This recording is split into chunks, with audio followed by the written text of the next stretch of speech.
Hello students, welcome to Catalyst Institute. मैं हूं सोनिया और आज हम करने जा रहे हैं क्लास +2 यूनिट फर्स्ट सॉल्यूशंस। अब हमारी नॉर्मल लाइफ में हमारे पास बहुत कम प्योर सब्सटेंसेस होते हैं। हमें ज़्यादातर चीज़ें मिलती हैं मिक्सचर्स में। मिक्सचर क्या होता है? जब दो या दो से ज़्यादा प्योर सब्सटेंसेस को मिक्स कर दे तो बन गया मिक्सचर। अब लेकिन हमारे जितनी भी लाइफ में चीज़ें यूज़ हो रही हैं, जो इन चीज़ों की इम्पोर्टेंस है, हर चीज़ उसकी कॉम्पोजिशन पे डिपेंड करती है। अगर हम ब्रास बनाते हैं, हम कॉपर और जिंक को मिक्स कर रहे हैं, कॉपर और जिंक मिक्स करने से बना हमारे पास ब्रास। कॉपर और जिंक अगर इसे मिक्स किया तो बन गया ब्रास। लेकिन अगर हमने copper plus zinc plus nickel plus कर दिया तो बन गया जर्मन सिल्वर। तो इन सब की प्रॉपर्टीज़ हो जाती हैं अलग। अगर हम इसी कॉपर में टिन को मिक्स कर दें तो हमारे पास बन जाता है, टिन को मिक्स करना है तो क्या बन जाएगा? कॉपर में टिन मिक्स करने पर बनता है ब्रॉन्ज। अब इन सब की प्रॉपर्टीज़ हो गई अलग। देखो, इनमें आप देख सकते हो सब में कॉपर तो है, बल्कि पहले दो में तो कॉपर और जिंक दोनों हैं, पर इनकी प्रॉपर्टीज़ हो जाती हैं अलग क्योंकि इनका कॉम्पोजिशन हो गया अलग। मतलब ये अलग अलग चीज़ें और मिक्स हो गई। इसी तरह से अगर हम बात करें और नई चीज़ों के एग्जाम्पल्स ले लें तो आप ये देख सकते हैं कि अगर हम 1 ppm, हम अभी 1 ppm के बारे में बाद में बात करेंगे क्या है, पार्ट्स पर मिलियन। अगर हम फ्लोराइड आयंस जो होते हैं उनके 1 ppm ले लें तो पानी के अंदर, तो ये टूथ डीके को रोक देते हैं, टूथ डीके से प्रिवेंट करते हैं। दे प्रिवेंट्स टूथ डीके, दांतों को आपके बचा लेंगे। लेकिन अगर यही आपने कंसंट्रेशन 1.5 ले ली ppm तो क्या होगा? इनसे हमारे जो टूथ हैं वो मॉर्टल हो जाएंगे, ख़राब हो जाएंगे। और अगर इससे भी हाई कंसंट्रेशन फ्लोराइड आयंस की ले लें तो वो तो और भी पॉइजनस हो सकते हैं। तो इसलिए थोड़ी भी कंसंट्रेशन, थोड़ी भी कॉम्पोजिशन चेंज होने से उनकी प्रॉपर्टीज़, उनके इफ़ेक्ट्स सब कुछ बदल जाता है। तो इन्हीं तरह से हम इसीलिए आज इस चैप्टर में बताएंगे सॉल्यूशंस एक्चुअली है क्या, सॉल्यूशंस का कैसे यूज़ करना है, कहाँ पर यूज़ हो रहे हैं, कितना यूज़ करना है, सब कुछ। तो पहली बात, सॉल्यूशन क्या होता है? सॉल्यूशन होते हैं होमोजीनस मिक्सचर। होमो means same, genus means same type के। सेम टाइप के मिक्सचर जो होते हैं, दो या दो से ज़्यादा कंपोनेंट से बने हुए, उन्हें कह दिया solution. Same type means same layer, means हम उनके बीच में कोई भी लेयर्स का डिफरेंस नहीं देख सकते। अगर आपने पानी है, पानी के अंदर अगर आपने चीनी को घोल दिया या नमक को घोल दिया, पूरी तरह से घुलने के बाद आपको वो अलग अलग लेयर्स नहीं दिखाई देंगी, तो उसे हम बोल देंगे होमोजीनस मिक्सचर। तो इसमें कॉम्पोजिशन और प्रॉपर्टीज़ जो भी हमने बीच में डाली हैं, मिक्स की हैं दो चीज़ें, दो या दो से ज़्यादा, उन सब के कॉम्पोजिशन भी और प्रॉपर्टीज़ भी सब यूनिफॉर्म हो जाएंगी, एक जैसी हो जाएंगी पूरे मिक्सचर में।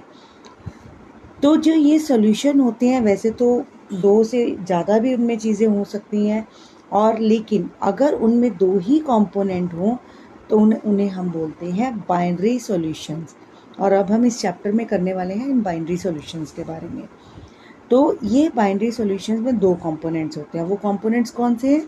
एक है सॉल्यूट, एक है सॉल्वेंट। सॉल्वेंट क्या है? जो कि लार्जेस्ट क्वांटिटी में प्रेजेंट होता है। जो एक सॉल्यूशन में लार्जेस्ट क्वांटिटी में प्रेजेंट हो वो है सॉल्वेंट, और जो कम क्वांटिटी में हो, यानी कि जो सॉल्यूशन में सॉल्वेंट के अलावा जो दूसरी चीज़ है, उसे बोल दिया सॉल्यूट। सॉल्यूट हमेशा क्या होगा? स्मॉलर क्वांटिटी में, और सॉल्वेंट क्या होगा? लार्जेस्ट क्वांटिटी में। हमारे लिए यूनिवर्सल सॉल्वेंट होता है वाटर, क्योंकि वाटर जल्दी सबको अपने अंदर मिक्स कर लेता है। तो लेकिन इन सॉल्यूशंस के बेसिस पे अलग अलग टाइप्स हैं। सॉल्यूशंस 3 टाइप के हो सकते हैं। ये सॉलिड भी हो सकते हैं, गैशियस से भी बन सकते हैं, लिक्विड से भी बन सकते हैं, सभी मिल सकते हैं। तो अगर हम गैशियस सॉल्यूशंस की सबसे पहले बात करें, गैशियस सॉल्यूशंस क्या हैं? गैशियस मीन्स जिसमें सॉल्वेंट गैस हो। तो अगर गैस में गैस मिक्स कर दी तो बन गया गैस इन गैस, यानी कि सॉल्यूट है उसमें गैस और सॉल्वेंट भी गैस। इसका एग्जाम्पल क्या ले सकते हैं? Mixture of oxygen and nitrogen gas. अगर आप लिक्विड को गैस में मिक्स कर दें तो बन गया लिक्विड इन गैस, मतलब chloroform form mixed with nitrogen gas. अगर आप सॉलिड इन गैस कर दें, मतलब सॉल्यूट सॉलिड कर दें और सॉल्वेंट गैस, तो सॉलिड इन गैस जैसे एग्जाम्पल है कैम्फर इन नाइट्रोजन गैस। ऐसे ही आ जाइए लिक्विड सॉल्यूशंस पे। लिक्विड सॉल्यूशन में क्या होगा? सॉल्वेंट हो जाएगा लिक्विड। जैसे कि अगर गैस इन लिक्विड कर दिया, मतलब गैस को लिक्विड में डाला जिसमें सॉल्यूट था गैस और सॉल्वेंट तो लिक्विड ही है, तो वो बन गया गैस इन लिक्विड सॉल्यूशन। इसकी एग्जांपल है ऑक्सीजन डिजॉल्व्ड इन वाटर। अगर लिक्विड इन लिक्विड ले लें तो ethanol dissolved in water. Solid in liquid ले लें, ग्लूकोज डिजॉल्व्ड इन वाटर। अगर सॉलिड इन सॉल्यूशन, अब सॉलिड सॉल्यूशन क्या होते हैं? सॉलिड सॉल्यूशन जिसमें सॉल्वेंट हमेशा सॉलिड ही होगा, जैसे gas in solid. Gas in solid क्या है? जैसे solution of hydrogen in palladium. Liquid in solid क्या है? Amalgam of mercury with sodium. Solid in solid क्या है? Copper dissolved in gold. तो ये सारे टाइप्स हैं हमारे सॉल्यूशंस के, बाइनरी सॉल्यूशंस के। तो mainly 3 types of binary solutions आ जाते हैं, गैशियस, लिक्विड एंड सॉलिड। उन्हीं की आगे अलग अलग टाइप्स आ गई, gas in gas, liquid in gas, solid in gas. Liquid solution आ गए gas in liquid, liquid in liquid, solid in liquid. And solid solution आ गए gas in solid, liquid in solid and solid in solid. तो ये हमारे सारे आए solutions के, बाइनरी सॉल्यूशंस की टाइप्स। अब इन्हीं से हम चलते हैं आगे, वो है एक्सप्रेसिंग कॉन्सेंट्रेशन ऑफ सॉल्यूशंस। मतलब हमें सॉल्यूशंस के बारे में उनके कॉन्सेंट्रेशन को बताना है कि कैसे चल रहा है। अब कॉन्सेंट्रेशन, पहली बात तो क्या चीज़ हो सकती है? कॉन्सेंट्रेशन को बताने के लिए हम उसके बारे में आपको पता होना ज़रूरी है। कॉन्सेंट्रेशन होता है किसी भी सॉल्यूट की अमाउंट जो कि एक पर्टिकुलर वॉल्यूम में होती है। आप कह सकते हैं amount of solute dissolve per unit volume of solution, उसे कहते हैं कॉन्सेंट्रेशन ऑफ सॉल्यूशन। एक पर्टिकुलर वॉल्यूम में सॉल्यूशन के कितना सॉल्यूट डिजॉल्व हुआ उसे बोला कॉन्सेंट्रेशन ऑफ सॉल्यूशन। अब जो कॉन्सेंट्रेशन है उसे हम 2 तरीक़ों से एक्सप्रेस करते हैं, एक है क्वालिटेटिव और दूसरा है क्वांटिटेटिव, क्वालिटेटिव एंड क्वांटिटेटिव। अब क्वालिटेटिव क्या है? इसका मतलब है ये 2 तरह का हो सकता है, या तो डाइल्यूट या कंसंट्रेशन। कंसंट्रेटेड डाइल्यूट मतलब जिसमें कि बहुत स्मॉल क्वांटिटी है सॉल्यूट की, relatively very small quantity of solute. Concentrated क्या है? Relatively very large quantity of solute. अगर आप जैसे कोई भी कोई भी सॉल्यूशन ले रहे हैं, अगर उसमें सॉल्यूट ज़्यादा है तो हम उसे बोल देते हैं कॉन्सेंट्रेटेड सॉल्यूशन। पर अगर उसमें लिक्विड, या फिर आप कह सकते हैं जैसे यूनिवर्सल सॉल्वेंट, अगर मैं वाटर की एग्जांपल ले लूँ, वाटर ज़्यादा है, कोई भी सॉल्वेंट ज़्यादा है तो वो बन जाता है डाइल्यूट। अब इन रियल लाइफ में ये जो क्वांटिटेटिव होते हैं, इनको तो इनके बारे में इनको डिस्क्राइब करना बहुत कन्फ्यूजन क्रिएट करता है। तो हम क्या करते हैं, हम क्वांटिटेटिव ले लेते हैं, हम उनकी क्वांटिटेटिवली उनकी कॉन्सेंट्रेशन चेक करते हैं, सॉल्यूशन को डिस्क्राइब करते हैं। तो इसमें कॉन्सेंट्रेशन को डिस्क्राइब करने के लिए जो ये क्वांटिटेटिव मेथड्स हैं, इसमें फर्स्ट मेथड आता है mass percentage. Mass percentage means W/W। Mass percentage क्या होता है? मास परसेंटेज है mass of component in solution over total mass of solution into 100। मतलब अगर हम कह रहे हैं कि ग्लूकोज जो है, हम 10% ग्लूकोज डाल रहे हैं वाटर में, ये ग्लूकोज का हम लिख देते हैं फॉर्मूला, ग्लूकोज होता है C6H12O6, यानी कि अगर हम 10% ग्लूकोज डाल दिया वाटर में बाय मास, इसका क्या मतलब है? इसका मतलब है कि अगर 90 ग्राम्स वाटर है तो उसमें 90 ग्राम्स वाटर के अंदर 10 ग्राम जो है वो है ग्लूकोज।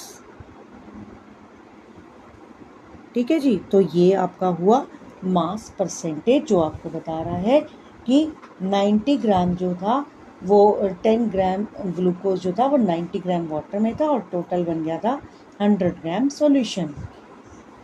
ये जो होता है मास परसेंटेज, ये ज़्यादातर यूज़ किया जाता है इंडस्ट्रियल केमिकल एप्लीकेशंस में। जैसे कि अगर हम ब्लीचिंग सॉल्यूशन देखें, जो कमर्शियल ब्लीचिंग सॉल्यूशन होता है उसके अंदर 3.62 मास परसेंटेज है सोडियम हाइपोक्लोराइड की वाटर में। तो ये हमें बता देता है कि कॉमन जो हम इंडस्ट्रियल केमिकल एप्लीकेशंस, मतलब इंडस्ट्रियल यूज़ में जो हम ऐसी चीज़ें यूज़ कर रहे हैं उसमें मास परसेंटेज हमें ज़्यादा इम्पॉर्टेंट हो जाती है। फिर आता है सेकंड वॉल्यूम परसेंटेज। अब volume percentage means V by V, सब कुछ सेम है, मास की जगह हम ले लेंगे volume here. Volume of component over total volume of solution into 100। अब इसका क्या मतलब है? इसका मतलब है कि अगर हम कहें कि 10% इथेनॉल है, 10% इथेनॉल ले लें वाटर में, इथेनॉल सॉल्यूशन इन वाटर, इसका मतलब है कि अगर 10 ml इथेनॉल है, 10 ml इथेनॉल, और ये पूरा डिज़ोल्व कर रहा है 100 ml ऑफ वाटर में। 10% ethanol in water means 10 ml of ethanol is dissolved in water, और टोटल वॉल्यूम बन गया हमारा सॉल्यूशन का, वो हो गया 100 ml। तो इससे हमारा टोटल 100 ml हो जाता है सॉल्यूशन। तो सॉल्यूशन जिसमें कि हम लिक्विड्स की बात करते हैं, जिसमें सब कुछ लिक्विड में ही होता है, तब हम यूज़ करते हैं ये वॉल्यूम परसेंटेज। और ये वॉल्यूम परसेंटेज ये यूज़ कहाँ होता है? जैसे कि हम ले लें example 35% solution of ethylene glycol. अब ये जो 35% इथिलीन ग्लाइकोल का मतलब है, ये एक एंटी फ्रीज का काम कर रहा है। पहली बात तो ये इथिलीन ग्लाइकोल क्या है? इथिलीन ग्लाइकोल जो है वो एक एंटी फ्रीज का काम करता है, और ये कार्स में यूज़ होता है, कूलिंग द इंजन। ये कार्स में यूज़ करते हैं फॉर कूलिंग द इंजन। और इस कॉन्सेंट्रेशन पे इसकी 35% जो है कॉन्सेंट्रेशन अगर लेते हैं, V by V means volume percentage ली जाती है, इस कॉन्सेंट्रेशन पे एंटी फ्रीज जो होता है ये वाटर का फ्रीजिंग पॉइंट कम कर देता है। उसका फ्रीजिंग पॉइंट 255.4 केल्विन तक कम कर देता है ये। फिर हम नेक्स्ट आते हैं मास बाय वॉल्यूम परसेंटेज, यानी कि W by V। Mass by volume percentage, ये ज़्यादा, इसका क्या मतलब है? Mass of solute in solution over volume of solution into 100। ये ज़्यादातर यूज़ किया जाता है मेडिसिन और फार्मेसी में। इसमें हम चेक करते हैं कि कितना 100 ml सॉल्यूशन में कितना सॉल्यूट का मास डिज़ोल्व किया जा सकता है। अब हम आते हैं पार्ट्स पर मिलियन में, जिसकी हमने स्टार्टिंग में भी बात की थी। पार्ट्स पर मिलियन क्या होता है? पार्ट्स पर मिलियन जब कोई सॉल्यूशन जो है उसमें सॉल्यूट बहुत कम होता है, सॉल्यूट जो है वो trace quantities, trace means very small quantities में है, तब हम इसे इसकी कॉन्सेंट्रेशन एक्सप्रेस करने के लिए पार्ट्स पर मिलियन यूज़ करते हैं। कब जब सॉल्यूट बहुत कम होता है। पार्ट्स पर मिलियन क्या कहता है? Number of parts of the component over total number of all the components of solution into 10 raised to power 6। अब इसमें हमने क्या किया?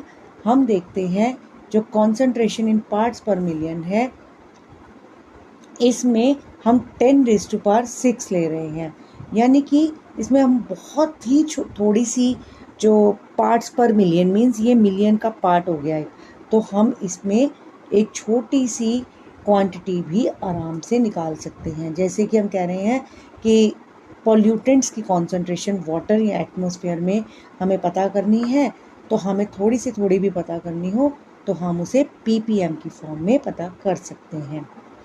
फिर आता है हमारा mole fraction. Mole fraction generally बताया जाता है x के साथ, इसे जर्नली इसका सिंबल यूज़ किया जाता है x। अब x के लिए हम ये क्या कहते हैं? मोल फ्रैक्शन मतलब हमें ये बताना है कि नंबर ऑफ मोल्स किसी कंपोनेंट के, कंपोनेंट कौन से हैं, एक सॉल्यूट एक सॉल्वेंट, यानी कि हमें सॉल्यूट के या सॉल्वेंट जिसके भी वो मोल फ्रैक्शन निकालना है, हम उसके कंपोनेंट को लेते हैं और total number of moles of all components हम से डिवाइड करते हैं। अब जैसे कि हम ज़्यादातर क्या करते हैं, सॉल्वेंट को ए मान लेते हैं, सॉल्वेंट जो है उसको हम कह देते हैं ए, और जो हमारा सॉल्यूट होता है उसको हम बोल देते हैं बी। तो सॉल्यूट हमारा हो गया बी। तो अगर हमें इसमें, जैसे मैं दिखा रही हूँ, ये क्या है, ये हमने निकाली मोल फ्रैक्शन ऑफ सॉल्वेंट, मान लो निकालनी है, तो हमने ले लिए number of moles of solute over total number of moles, means total number of plus solute plus solvent.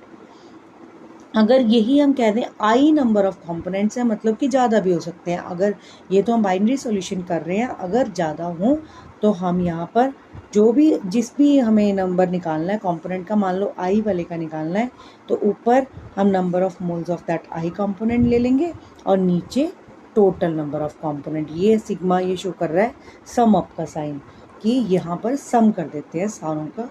और आपको एक बात बता दूँ, जो टोटल मोल फ्रैक्शन होता है, चाहे वो एक्स ए प्लस एक्स बी हो या फिर ज़्यादा भी हो, लेकिन टोटल मोल फ्रैक्शन हमेशा ही 1 के इक्वल होता है। मतलब अगर आपका एक बाइनरी सॉल्यूशंस में से अगर मान लो आपने एक का भी मोल फ्रैक्शन निकाल लिया, तो दूसरे का आप कैसे निकाल सकते हैं, उसे 1 में से माइनस कर दिया जाए। इसके बाद नेक्स्ट आता है हमारा मोलैरिटी। अच्छा, मोल फ्रैक्शन हमारा जो है ये भी बहुत सारी प्रॉपर्टीज़ में यूज़ होता है।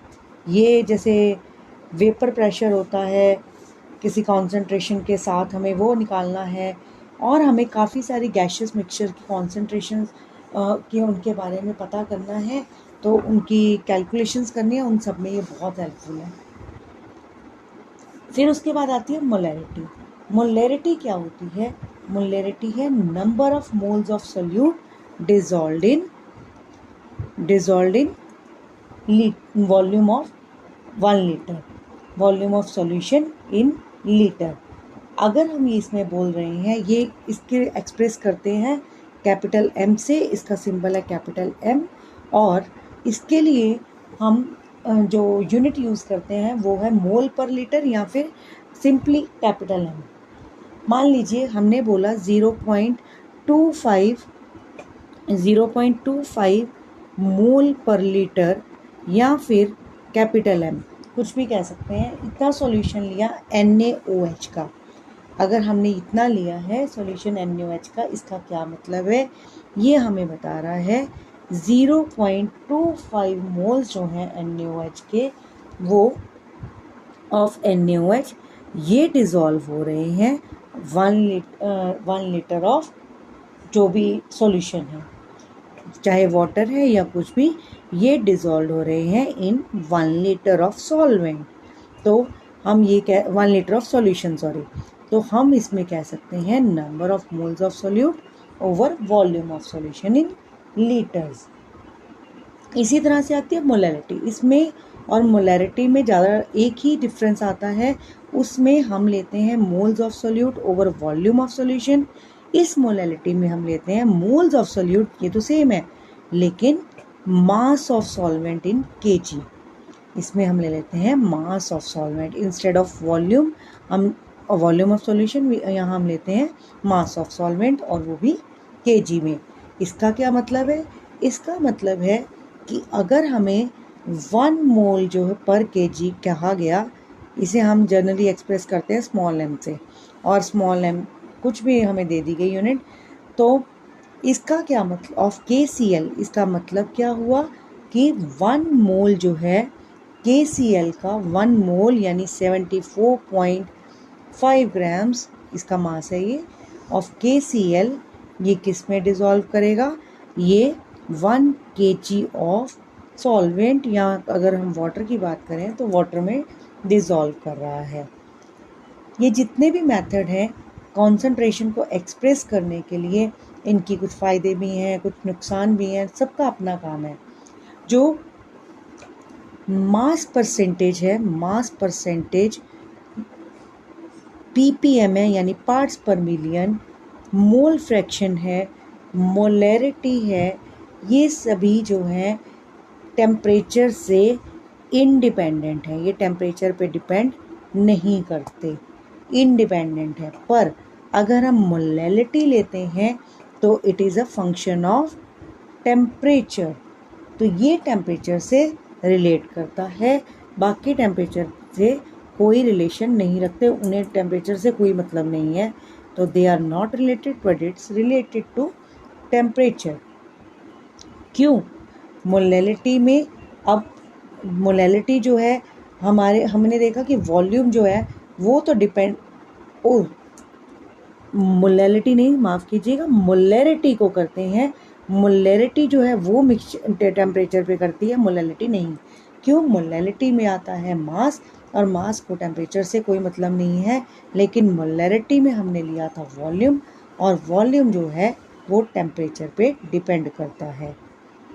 तो आज के लिए बस इतना ही, अब बाकी हम करेंगे अपनी नेक्स्ट वीडियो में। तो अगर आपको हमारी ये वीडियो अच्छी लगे तो इसे लाइक, शेयर और कमेंट ज़रूर कीजिएगा, और हमारे चैनल को सब्सक्राइब करना और हमारे इंस्टा अकाउंट को देखना ना भूलिएगा, जिसका लिंक दिया गया है डिस्क्रिप्शन बॉक्स में। तो चलिए मिलते हैं अगली वीडियो में। Thank you.